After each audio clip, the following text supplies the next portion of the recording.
Assalomu alaykum hurmatli kuzatuvchilar. Keling, bugun men sizlarga qichima kasalligi haqida ma'lumot berib o'taman. Qichima yunonchadan olingan bo'lib, qichimali dermatoz toshmalarning asosiy elementi markazida kichik pufakchalar bo'lgan kichik tugunchalardir. Yaqqol qichish toshma toshgan joyni qashish va natijada terida chuqur ekstraksion chuqurchalar hosil bo'lishiga olib keladi. Qichimaning o'ziga xos xususiyati shundaki, toshma qo'l-oyoqning yozuvchan sohasida joylashgan bo'ladi va bukiluvchan yuzani qamrab olmaydi. Qichimani tashxislash dermatologik ko'rik, oshqozon ichak trakti a'zolarining tekshiruvi va shunga o'xshash teri kasalliklarini istisno qilish yo'li bilan amalga oshiriladi. Zamonaviy dermatologiya qichimaning 3 ta klinik turini farqlaydi. Kattalar qichimasi, bolalar qichimasi, tugunli qichima. Bolalar qichimasi asosan hayotning birinchi yilida rivojlanadi, ammo 5 yoshgacha bo'lgan bolalarda paydo bo'lishi mumkin. Kattalar qichimasida asosan keksa yoshdagi kishilar aziyat chekadi. Tugunli qichima odatda 50 yoshdan keyin va ko'pincha ayollarda kuzatiladi. Qichima rivojlanishining asosiy sababi teridagi allergik yallig'lanish rivojlanishiga olib keladigan tananing sezuvchanligi hisoblanadi. Organizmni sezuvchan qiluvchi asosiy narsalar oziq-ovqat mahsulotlari hisoblanadi. Emizikli chaqaloqlarda bu sigir yoki ona sutidagi oqsil, biroz katta yoshdagi qo'ziqorin, un mahsulotlari, tuxum, sitrus mevalar, shokolad, qulupnay, ba'zida baliq turlari bo'lishi mumkin. Kattalarda sezuvchan qiluvchi mahsulotlar sifatida dudlangan mahsulotlar, asal, qahva, alkogol, achchiq mahsulotlar va ziravorlar paydo qilishi mumkin. Bolalarda qichima rivojlanganda ovqat hazm qilish sezilarli darajada susaygani namoyon bo'ladi. Bola qorni dam bo'ladi. Kattalarda qichima rivojlanishda nerv tizimi buzilishlari, uyqu buzilishi, bosh og'rig'i kabi belgilar namoyon bo'ladi. Bolalarda qichima rivojlanganda ba'zida qichima hasharotlar chaqishi, chivin, burga, kana tufayli yuzaga keladi. Bunday holatlarda qishloq joylarda keng tarqalgan bo'lib, uning mavsumiy va ko'pchilik bemorlarda hasharot chaqishida allergiya hosil bo'lganligi holati uchrab turadi. Qichima alomatlari.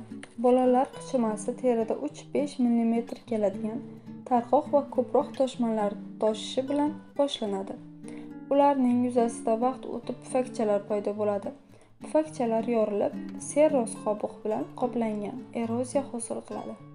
Gavda va yuza terisida toshma mavjudligi bir qatorda oyoq-qo'llarning yoziluvchan yuzasida ko'p miqdorda toshmalar mavjud bo'ladi. Qichimaning o'ziga xos xususiyatlari kuchli qishishdir. Qashish tufayli toshmalar o'rnida ko'proq yallig'lanishlar paydo bo'ladi. Qichima bilan kasallangan bolalarda toshma toshishi bilan bir qatorda asabiy, ruhiy buzilishlar ham kuzatilishi mumkin. Misol uchun injiqlik, yomon uxlash, yig'loqlik, yuqori ta'sirchanliklarni sezish. Kattalar qichimasi, qorin, tananing orqa qismi, kurak va oyoq-qo'llarning yoziluvchan yuzasida intensiv qichiydigan tugunchali toshma toshishi bilan tavsiflanadi.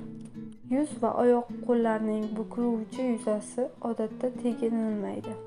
Kattalar qichimasida kattalardagi 5 mm gacha bo'lgan qo'ng'ir qizil rangdagi zich, yarim sharsimon yoki konussimon popuklar chiqishi mumkin.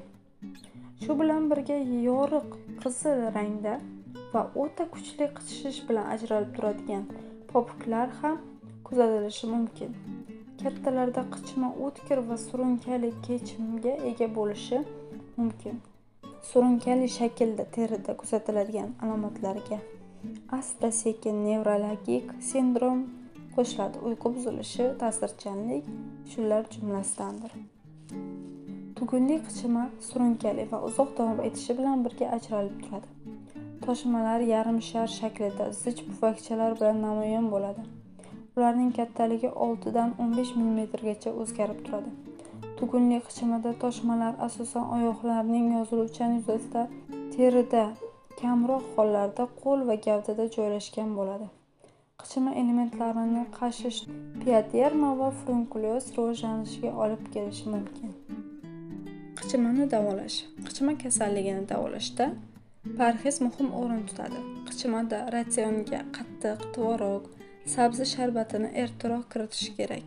Homilador va emizikli ayollarda ko'p miqdorda sitrus mevalar, tuxum, baliq tuzlamalar iste'mol qilishdan qochishlari kerak.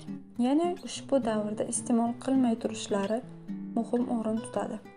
Qichimadan aziyat chekayotgan kattaroq bolalar va kattalarga achitqi sut mahsulotlari, tvorog, kefir, qaynatilgan mol go'shti, kungaboqar moyi, meva sabzavotlar, ayniqsa sabzi, karam, ismaloq, no'xat tavsiya etiladi. Qichimani davolashda hazm qilishni yaxshilaydigan fermentlar, pankreatin va boshqalar B guruh vitaminlari muhim o'rin tutadi. Kepak, eman daraxti po'sti, ittikan va boychechakli shifobaxsh vannalar qabul qilish ham yaxshi samara beradi. Xayr, salomat bo'ling. Kanalimizga a'zo bo'lish esingizdan chiqmasin. Hammangizga rahmat.